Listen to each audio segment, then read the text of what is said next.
Good afternoon बेटा। Good afternoon. Good afternoon sir.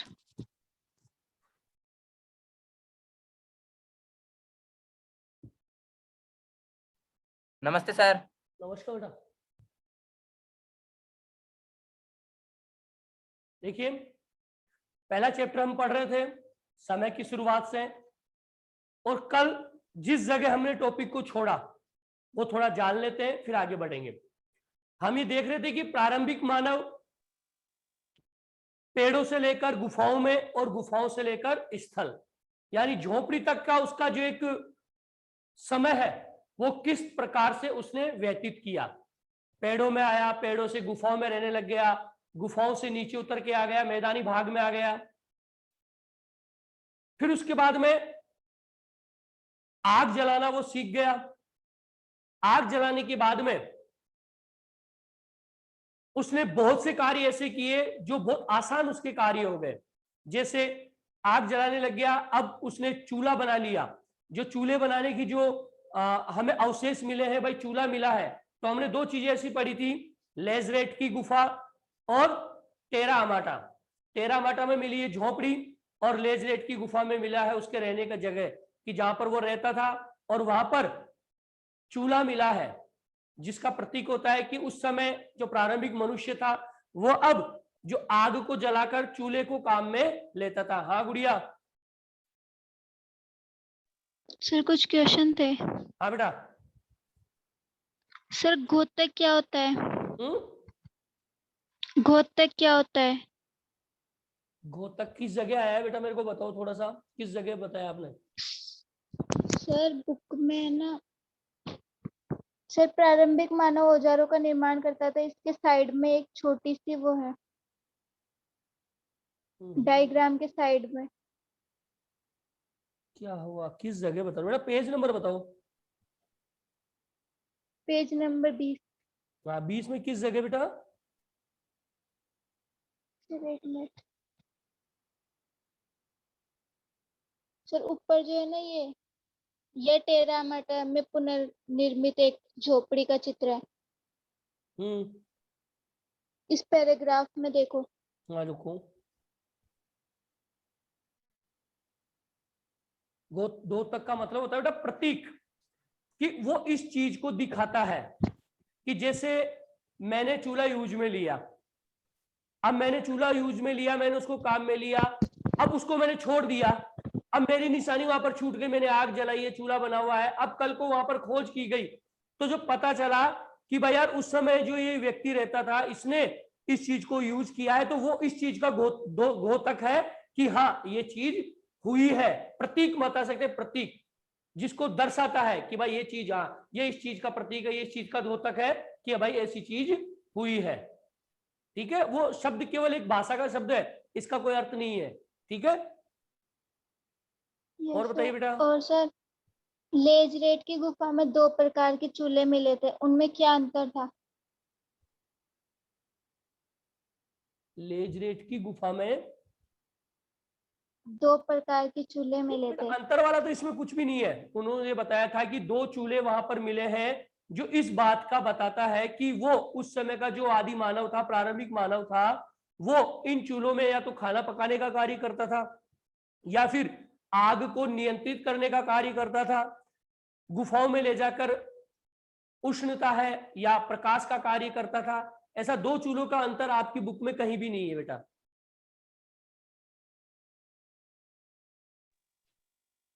Next.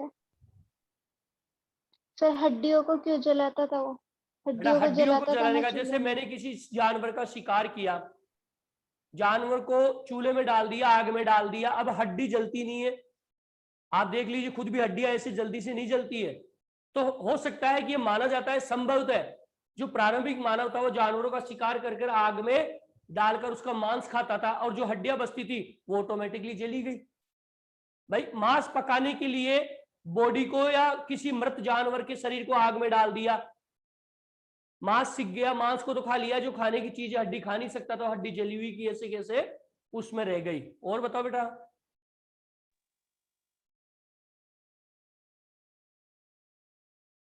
बस। हाँ हाँ गुड़िया। ललिता।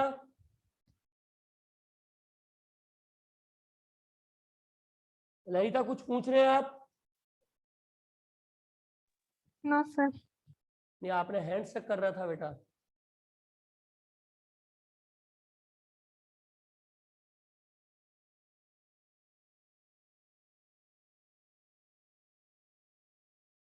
ठीक है बेटा, कहने का मतलब हम जो अध्ययन कर रहे हैं, कल हमने देख लिया जो चूल्हा मिला उसका क्या फायदा हुआ। एक तो उसने आग को नियंत्रित करना सीख लिया कि आग को नियंत्रित कर लिया, फिर उसके बाद में पकाकर खाना खाने लग गया, चूल्हे को जलाकर गुफाओं में जला लिया, उजाला हो गया, उष्णता सर्दियों के समय में गर्मी का एहसास होने लग गया, जंगली जानवरों को डराने के काम में वो लेने लग गया। फिर अगला टॉपिक हमने लिखा था प्रारंभिक मानव औजारों का निर्माण, यानी कि जो प्रारंभिक मनुष्य था उसने औजारों का निर्माण करना भी प्रारंभ कर दिया था। अब हम देखते हैं, एक चीज मैंने आपको बताई थी कि जो हाथ का कर्मिक विकास है उस चीज पे डिपेंड करता है कि मैंने एक चीज कही थी, पक्षी भी बहुत सी ऐसी चीजें जानते थे जिनसे वो किसी चीज को कुरेद देते थे, किसी चीज को छेद कर देते थे।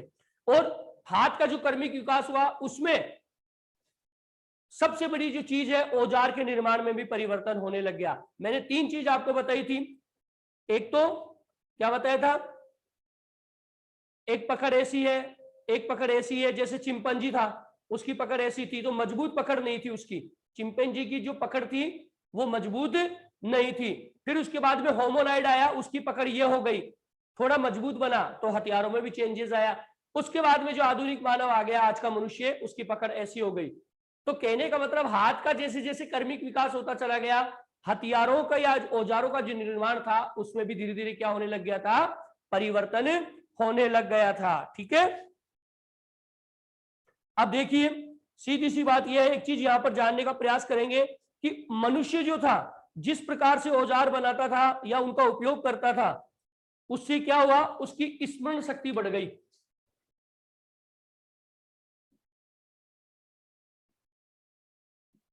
यानी कि मनुष्य जिस प्रकार से औजार बनाता था या फिर उसका उपयोग करता था, जिसकी वजह से उसकी क्या है, स्मरण शक्ति बढ़ गई और जटिल संगठनात्मक कौशल,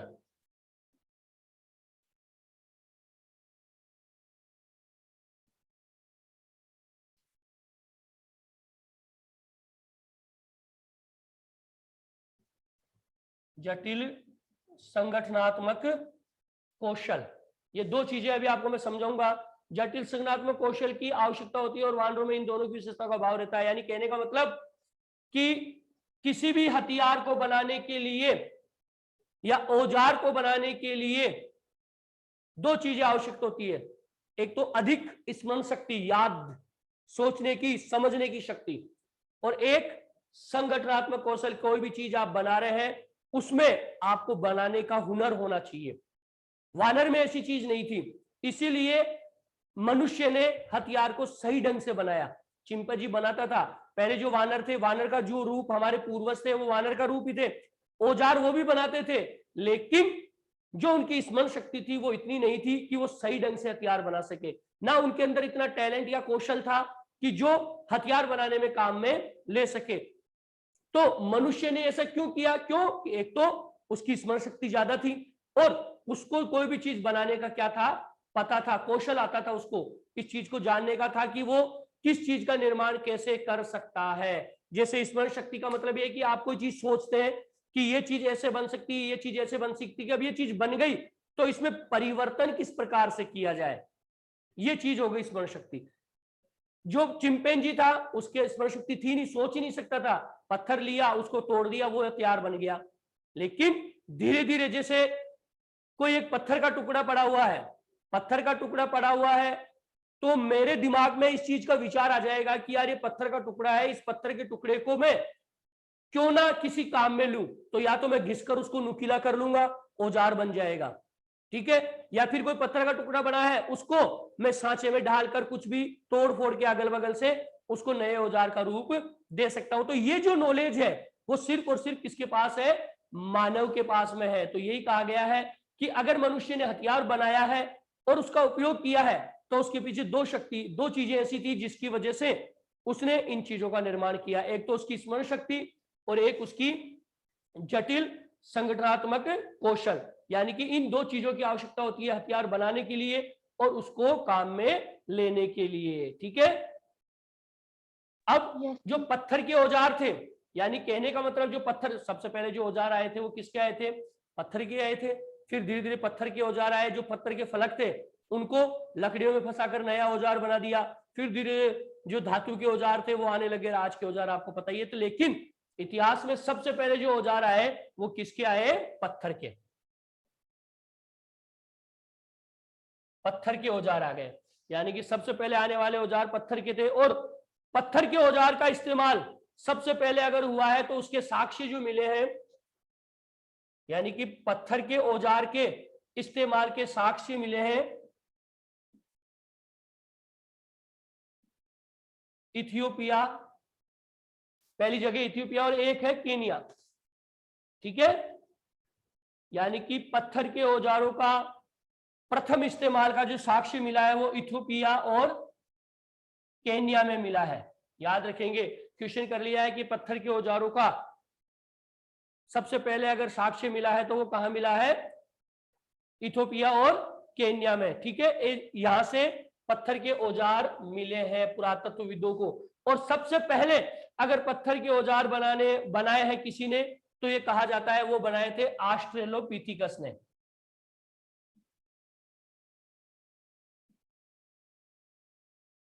यानी कि यहां पर देखो दो चीजें हैं कि पत्थर के औजार के सबसे पहले जो प्रमाण या साक्ष्य मिले हैं वो दो जगहों से मिले हैं।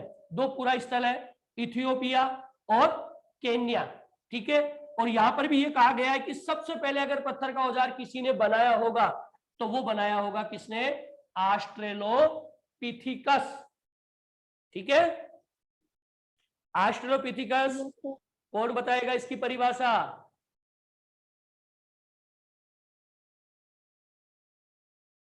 बेटा ऑस्ट्रेलोपिथिकस बताया था, मैंने पढ़ाया था, आप भूल गए, पढ़ते नहीं हो। क्या है ऑस्ट्रेलोपिथिकस? क्या है? होमोनिड का ऑप्शन है। हाँ, होमोनिड का ऑप्शन है। नहीं बेटा, गलत बता रहे हो ना। मैंने कहा था, क्या बताते हो आप लोग? ऑस्ट्रेलोपिथिकस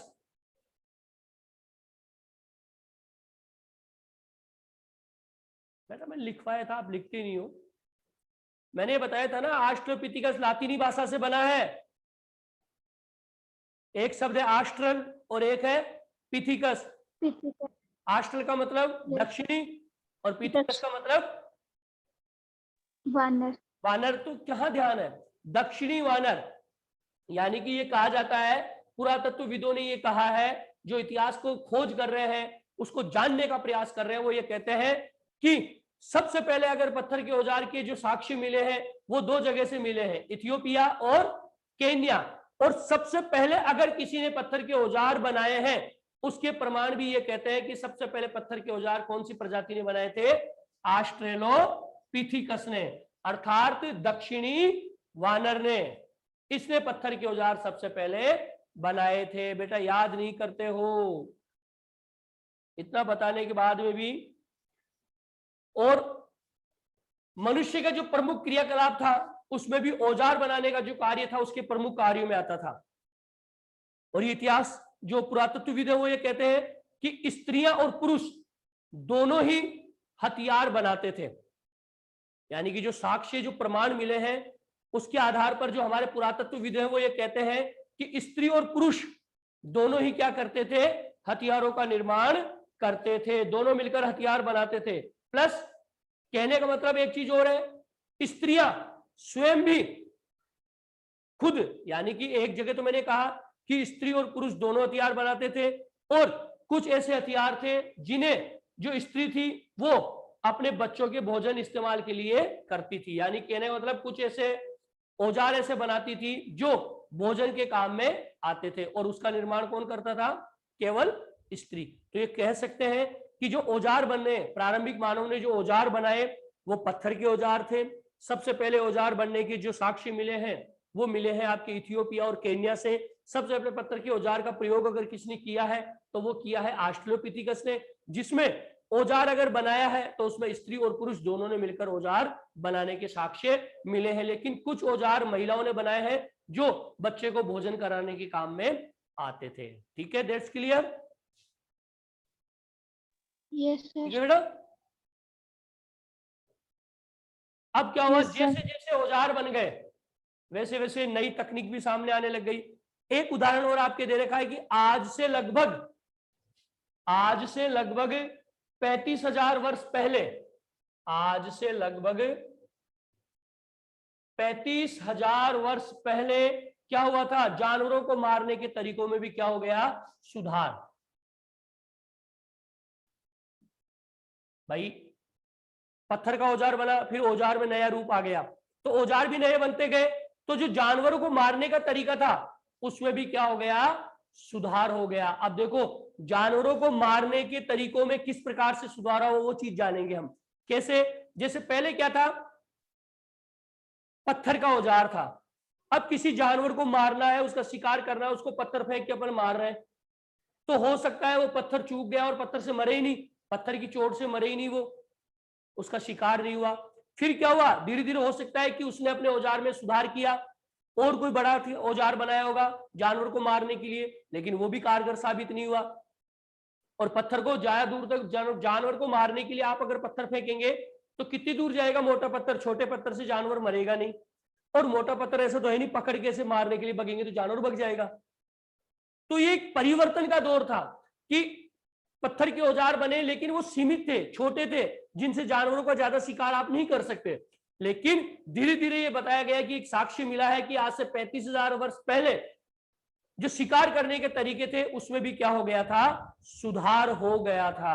अब सुधार कैसे हुआ उसका मैं आपको उदाहरण बता रहा हूं कि आप किसी जानवर का शिकार कर रहे हैं पत्थर से, पत्थर से पहली बात तो शिकार हो ही नहीं सकता, जानवर दूर है, तो फेंक के आप जानवर को मार ही नहीं सकते, किसी भी कंडीशन में नहीं मार सकते।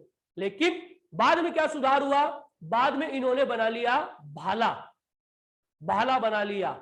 अब भाले को फेंक कर आप नुकीला, भाले का आगे का हिस्सा क्या होता है, नुकीला होता है, उस भाले को फेंक कर आप आराम से जानवर को मार सकते हैं, उसका शिकार कर सकते हैं। जानवर पास में भी है ना तो भी भाले से उसका शिकार कर सकते हैं, उसको मार सकते हैं। तो ये चीज का परिवर्तन हुआ, मैंने जो बताया आपको कि आज से लगभग 35,000 वर्ष पहले जो जानवर थे उनको मारने के तरीकों में भी क्या हो गया, सुधार हो गया। और इसका प्रमाण क्या है, फेंक कर मारने वाले भाले और तीर कमान, भाले और तीर कमान, ये लीजिए। यानी कि पहले क्या था, जो शिकार करने का तरीका था वो क्या था, पत्थर, पत्थर के औजार थे, पत्थर के औजार से सही ढंग से शिकार नहीं होता था, जंगली जानवर का शिकार नहीं होता था, मार नहीं पाते थे उसको। लेकिन जैसे जैसे औजारों में, तकनीक में नया परिवर्तन आया, औजारों में परिवर्तन होता चला गया, वैसे वैसे शिकार करने का और जानवरों को मारने के तरीकों में भी क्या होता चला गया, सुधार होता चला गया। पहले पत्थर से शिकार करता था औजार से, अब उसने क्या बना लिया, फेंक कर मारने वाला भाला, यानी भाले का निर्माण कर लिया। अब कोई भी जानवर दिख रहा है उसको आराम से भाला फेंक कर मार देते थे, या फिर तीर कमान जो होता था उससे भी जानवर का क्या कर लिया जाता था, शिकार कर लिया जाता था। तो ये हो गया औजारों में परिवर्तन। पहले औजार पत्थर के थे तो उसका उदाहरण मैंने आपको बता दिया कि कितना यूज कर सकते थे। उसके बाद में परिवर्तन आया, भाला आ गया, तीर कमान आ गया। अब उससे क्या सुविधा हुई कि अब वो आसानी से जंगली जानवरों का क्या करने लग गए, शिकार करने लग गए। ठीक है, Yes, sir. ठीक है। फिर क्या हुआ, जैसे Yes, तीर sir. कमान, हाँ बेटा,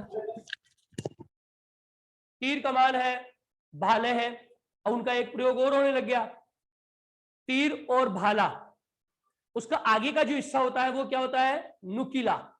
अब आपको ये पता है कि जंगली जानवरों का शिकार करता था प्रारंभिक मानव, तो अब तीर और भाले से एक चीज क्या हो गई, जो आगे का जो नुकीला हिस्सा होता था भाले का और तीर का, उससे वो क्या करने लग गया, जो मांस होता था, यानी जो किसी जानवर का शिकार कर लिया तो उसका जो मांस होता था उसको क्या करता था, वो उससे साफ कर लेता था, और मांस के अंदर जो हड्डियां होती थी उस हड्डियों को वो मांस से क्या कर देता था, अलग कर देता था। ये फायदा भी हो गया, एक तो शिकार करने में आसानी हो गई, उसको औजार बन गया ऐसा, भाले को फेंक कर तीर कमान चलाकर जानवर का शिकार कर लिया। दूसरा, उसके भाले की जो नुकीला हिस्सा होता था उस नुकीले हिस्से से वो क्या करता था, जो भी जानवर का शिकार किया उसके मांस को उस नुकीले हिस्से से, हड्डियों से क्या कर लेता था, वो अलग कर लेता था। ठीक है, भाई अलग कर हाँ, लिया सर। मांस को, और जैसे मांस भी अलग कर लिया, और उसका जो चमड़ी होती थी जिसे हम खाल बोलते हैं, हो सकता है नुकीले भाग से खाल को अलग कर लिया, खाल के कपड़े बना लिए, खाल को अपने तन पे लपेट लिया, क्यों सुई का आविष्कार हो ही चुका था। तो ये भी एक फायदा हुआ उसको कि जिस प्रकार नए हथियारों का निर्माण हुआ आज से 35,000 साल पहले, भाला और तीर कमान आया तो शिकार करने में सुधार हो गया, प्लस अब जो मांस था उसको कुरेदने लग गया, हड्डियों से अलग करके लग गया। उसके बाद में खाल जो थी, चमड़ी थी, उसको हटाकर सुखाकर उसको पहनने लग गया, कपड़े के रूप में यूज में लेने लग गया। हड्डियों से मांस को अलग करके उसको पका के रख दिया ताकि ज्यादा समय तक उसको आगे तक वो उसका सेवन या उसको खा सके। तो ये कह सकते हैं कि औजारों के नए रूप ने इस प्रकार के सुधार किए। क्या सुधार कर दिए? एक तो भाला और तीर कमान बन गया तो शिकार आसानी से होने लग गया, ठीक है, शिकार आसानी से हो गया जंगली जानवरों का। तो अब क्या हो गया, मांस को साफ करके खाने लग गया, मांस को साफ किया, जंगली जानवर की चमड़ी आ गई साथ में, तो उसको कपड़े के रूप में पहनने लग गया सिलकर। उसके बाद में हड्डी से मांस को अलग करके उसको सेक कर सुरक्षित रख दिया गया, और अधिक लंबे समय तक सुरक्षित रखकर उसको लंबे समय तक वो खाने लग गया, ठीक है। अब देखिए कुछ और परिवर्तन आए, यानी कि ये परिवर्तन आई गए, इसके साथ साथ में कुछ और ऐसे परिवर्तन आए जिसने एक नया रूप धारण कर लिया कि औजारों का क्या क्या फायदा हुआ। एक परिवर्तन क्या हुआ कि जो समूरदार जानवरों को पकड़ा जाना, यानी कि अब जो हथियार बन गए, औजार बन गए, तो अब उसने क्या है, जानवरों को पकड़ना भी प्रारंभ कर दिया। समूरदार का मतलब होता है हिरण की तरह दिखने वाले, हिरण के जैसे, ठीक है, उनको पकड़ लिया, उनको पकड़कर उनका शिकार कर लिया, मार लिया, और उनकी रोएदार जो खाल होती है, चमड़ी होती है, उसको कपड़े के रूप में काम में वो लेने लग गया, उसकी सिलाई करने लग गया। सुई का आविष्कार हो ही चुका था, तो चमड़ी से, चमड़ी का क्या करता था, तन पे लपेट लेता था और उसको क्या कर लेता था, वो सिल लेता था, और सिले हुए कपड़े अब वो पहनने लग गया। ये कहा जाता है कि सिले हुए कपड़े का जो प्रमाण मिला है वो आज से 21,000 साल पुराना है। यानी कि सिले हुए कपड़े का प्रमाण देखो, 35,000 साल पहले भाला और तीर, वक्त बदलता गया, वक्त बदलता गया, धीरे धीरे अब जब वो जानवरों का शिकार करने लग गया, रसूखदार जानवरों का, जिनकी चमड़ी को क्या करता था, वो अपने तन पर ढकने के काम में लेता था, और सुई का आविष्कार हो ही चुका था, और अब वो अपने तन पर ये कपड़े, जो खाल होती थी, जानवर की चमड़ी होती थी, उसको अपने तन पर लपेट लेता था सुई से सिलकर। और ये कहा जाता है कि सिले हुए कपड़ों का जो प्रमाण मिला है वो आज से कितने साल पहले का मिला है, 21,000 वर्ष पुराना मिला है, ठीक है। Yes sir. और अब नए नए हथियार हो गए, नुकीली चीजें बनाने लग गए, नुकीली चीजें। अब नुकीली चीजें बनी तो नुकीली चीजों से किसी भी चीज को खुरेच दिया, जैसे कोई भी हड्डी मिल गई, हड्डी का ही हथियार बना लिया, कोई सींग मिल गया, उसी का औजार या हथियार बना लिया आदि मानव ने। तो ये हो गया आपके प्रारंभिक मानव औजारों का निर्माण। यहां तक किसी को कोई दिक्कत है तो बेटा बता दीजिए आप, किसी को कोई प्रॉब्लम है तो बोल दीजिए आप बेटा।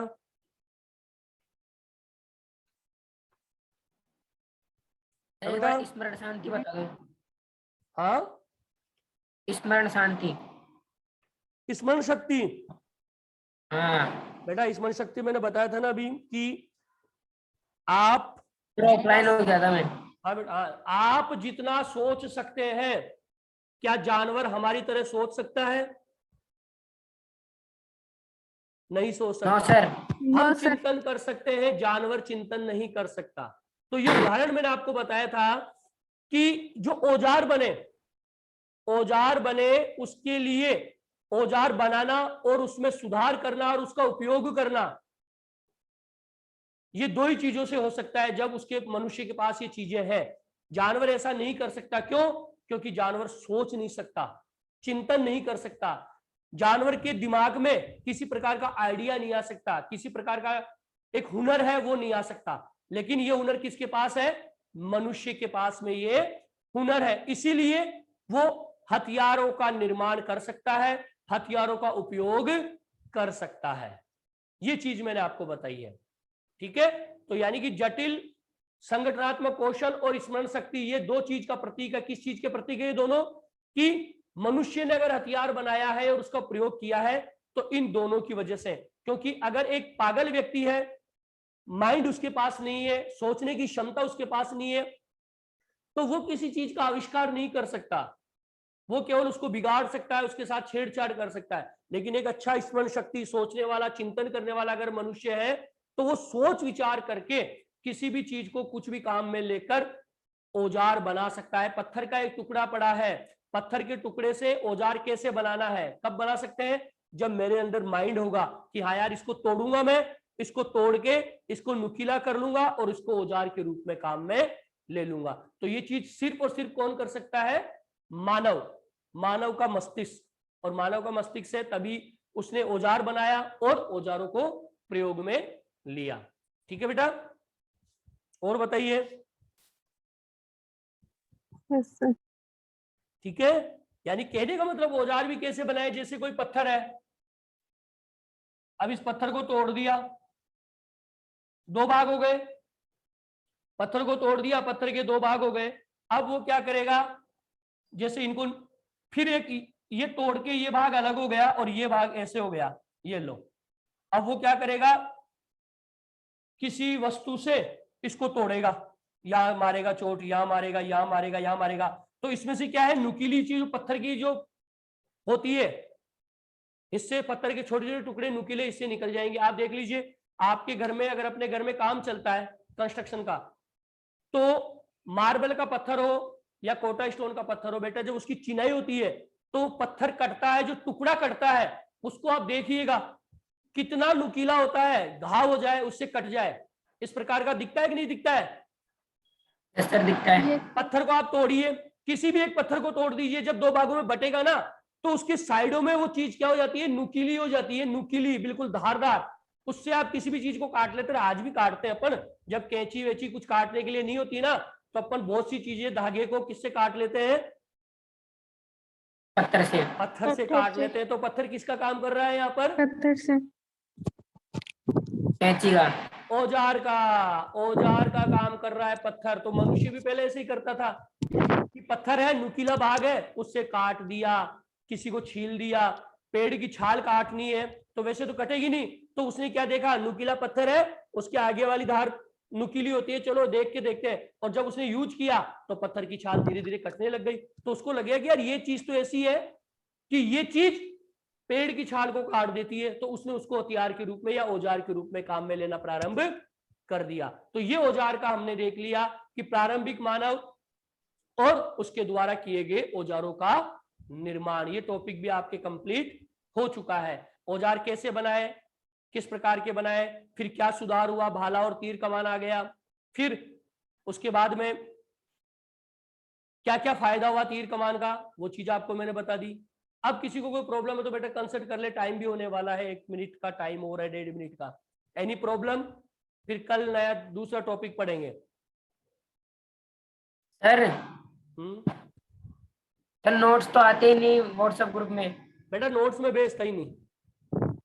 आपको जो हम चीज कैसे बेटा करेंगे? पढ़ाई गई है ना, मैं बता रहा हूँ आपको, जो चीज बताई गई ना बेटा, आपको पढ़ाई हाँ। गई है, यहाँ पर जो बोर्ड में मैं लिख रहा हूँ ना बेटा, उसको ध्यान से पढ़ते रहो, समझते रहो और लिखते रहो। जो इंपॉर्टेंट चीज है ना, उस चीज को आप लिखते रहो, नोट्स की जरूरत नहीं पड़ेगी आपको।